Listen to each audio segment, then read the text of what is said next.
قصة السامرية اللي هي من وجهة نظر المجتمع كانت شخصية مرفوضة ومنبوذة، شفنا قد ايه الرب يسوع علشان يوصل لها ويعلن لها عن حبه تجاوز كل الحدود اللي كانت بينهم، حدود فكرية وعقائدية وجغرافية كمان. واحنا كمان قد ايه ناس حوالينا مختلفين عننا في الثقافة، في اللغة، في العادات والتقاليد، في اللون والشكل احيانا. عشان كده بفكرة بسيطة حاولنا نمد جسور بيننا وبينهم علشان نوصل لهم ونعلن لهم عن حب حقيقي.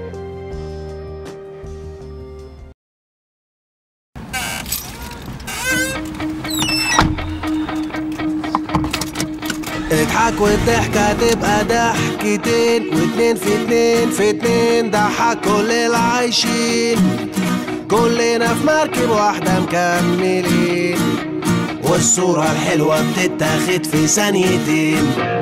اوعى تغمض عينيك تقف بعيد وحيد، حاجات كتير حواليك بتناديك، ارسم ولون وشوش الناس، شغل مزيكا تخيل غني بإحساس. سيب نفسك لو حتى يوم، لو كل الناس هيقولوا عليك مجنون، سيب نفسك لو حتى يوم، ولو كل الناس هيقولوا عليك مجنون، عيش للناس.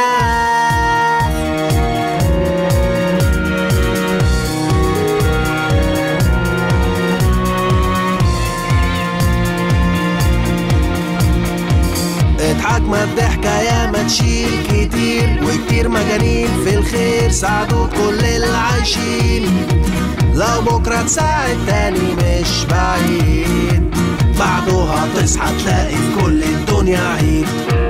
ما تعيش الدنيا بروح الطفل اللي جواك، لو مهما قالوا الضحكة مش مفارقاك، افتح شباكك ونور حياتك، انزل افرح فرح وكفاية اللي فاتك. سيب نفسك لو حتى يوم، لو كل الناس هيقولوا عليك مجنون، سيب نفسك لو حتى يوم، لو كل الناس هيقولوا عليك مجنون.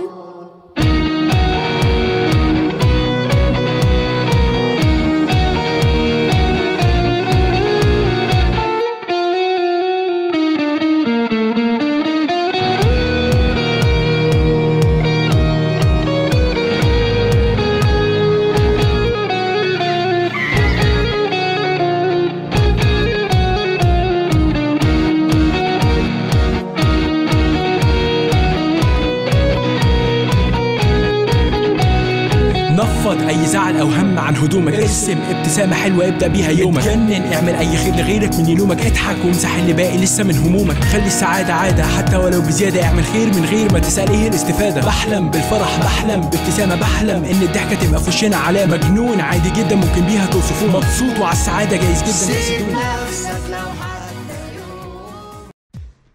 لو عجبتك فكرة الفيديو ده اتفرج على بقية الفيديوهات.